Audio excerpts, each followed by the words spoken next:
Alors pour reprendre un petit peu ce qu'a dit M. Vigier, on le voit effectivement dans l'actualité, qu'est-ce que c'est beau de voir tous ces gens avec un drapeau français fiers de notre équipe nationale, ce que ça peut transmettre. Je vois même des élus de gauche avec le drapeau bleu, blanc, rouge sur le coude et je trouve ça magnifique. Donc ça nous unit et c'est très bien. Évidemment, c'est un facteur de puissance comme aujourd'hui presque rien le sport. Enfin, on va jouer dimanche contre l'Argentine de Léo Messi. Je pense que tout le monde connaît Léo Messi et presque personne connaît le chef d'État ukrainien. On pourrait citer beaucoup de pays comme ça et beaucoup connaissent beaucoup mieux Kylian Mbappé dans le monde que Emmanuel Macron. C'est comme ça, c'est la représentation d'un État et de la même manière, le sport véhicule aussi une image et fait briller une région ou une ville.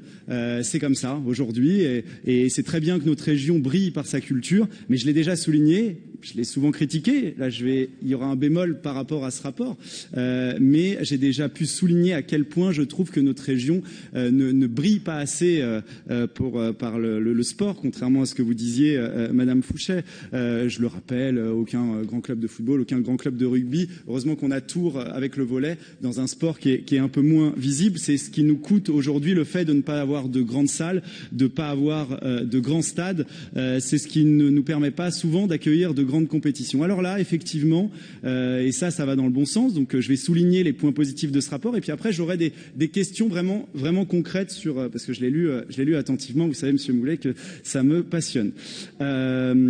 Alors, dans ce qui va dans le bon sens, quelle bonne idée ce tournoi de Pont-le-Voix en plus du rugby à 7 qui est vraiment le moyen de faire découvrir le rugby à beaucoup de pays.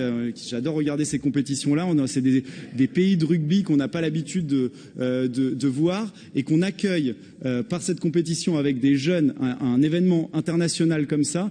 Je sais pas qui a eu cette idée, mais en tout cas bravo à la région de soutenir cette initiative parce que enfin on a une compétition internationale sur, je pense, un sport qui va de plus en plus briller et dans l'avenir et qui en plus sera juste avant la Coupe du Monde. Ça se terminera la veille de la Coupe du Monde, donc il y aura une résonance et ça c'est vraiment très bien au-delà de tous les jeunes qu'on va accueillir. En plus c'est filles et garçons, enfin rien à dire et bravo pour cette initiative.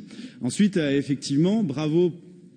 C'est surtout, je crois, grâce au département et à la collectivité de l'agglomération de Châteauroux, mais c'est génial qu'on arrive à récupérer donc une compétition, donc le tir. Si j'étais un petit peu mauvaise langue, je dirais quand même que c'est la discipline qui a été la moins regardée sur les 2 dernières éditions. Donc on n'a pas récupéré le sport le plus visible, mais c'est déjà super bien parce que c'est rare que notre région, je vais pas refaire le même laïus que d'habitude sur le Tour de France et tout ça, mais je trouve qu'au moins on a réussi à obtenir ça et ça c'est très bien. Par contre, donc et puis ensuite c'est très bien aussi, je l'ai pas signalé évidemment, qu'on accueille l'équipe d'Irlande, même si vous avez eu raison dans le rapport de préciser qu'il y aura 40 000 Irlandais. Ils iront surtout dans les stades pour voir les matchs. Après, il y aura des initiatives, peut-être qu'on arrivera à en accueillir certains qui viendront voir les entraînements de l'équipe d'Irlande.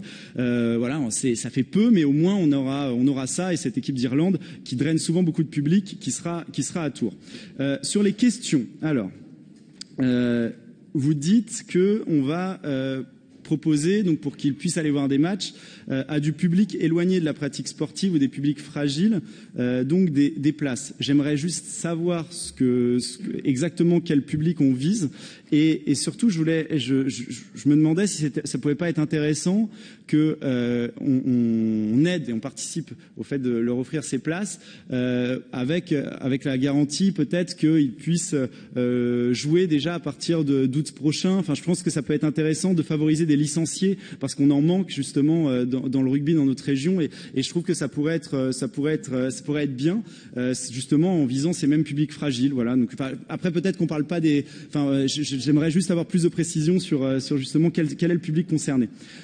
Sur l'écologie, je trouve ça bien évidemment, hein, on veut tous moins émettre de gaz à effet de serre. Je vois qu'il y aura des capteurs de CO2. Alors ça, c'est au national, hein, c'est le comité olympique qui le souhaite. Est-ce qu'on pourrait pas faire un petit peu pression justement pour aider certaines entreprises de notre région? Parce que le meilleur moyen de moins émettre de gaz à effet de serre, c'est qu'il y ait des produits made in France. On sait que Duralex est en difficulté, ce qu'il peut pas y avoir des verres avec qui font la promotion des JO, des produits dérivés qui sont fabriqués dans notre région. Ça sera le meilleur moyen d'émettre moins de gaz à effet de serre et d'aider économiquement notre région, et que notre région participe un peu autrement aux Jeux Olympiques. Juste sur le soutien des sportifs de haut niveau, évidemment c'est très bien, mais je rappelle juste qu'on compense un manque, parce que dans beaucoup de pays, il y a des contrats sportifs de haut niveau. Chez nous, régulièrement, il y a des études qui sont menées. Un tiers des sportifs qui participent aux Jeux Olympiques vivent sous le seuil de pauvreté. C'est pas normal de voir ceux qui représentent notre nation ne pas être aidés de manière supplémentaire par l'État, et on compense ce manque, mais je le dis, c'est dommage que ce soit à nous de le faire. Justement, en parlant de ce type de groupe et d'élite, c'est dommage qu'on n'ait pas plus de sites comme ça, je trouve, pour accueillir des grands sportifs de haut niveau. Et j'aimerais que, je sais que par exemple, ça concerne pas les JO d'été, mais ça concerne les JO d'hiver. J'ai vu il y a pas longtemps que la Fédération française de glace veut construire le premier anneau de glace. Il se trouve qu'il y en a une dizaine aux Pays-Bas, dans beaucoup de pays. On est le seul pays où il n'y a pas d'anneau de glace. Est-ce qu'on pourrait pas se porter candidat, par exemple, pour que on soit les pionniers, et que toutes les compétitions internationales qui pourraient avoir lieu en France, du short track ou du patinage de vitesse, aient lieu dans notre pays? En plus, on serait les pionniers, ça pourrait attirer un petit peu de monde, et ça a une grande visibilité dans certains pays.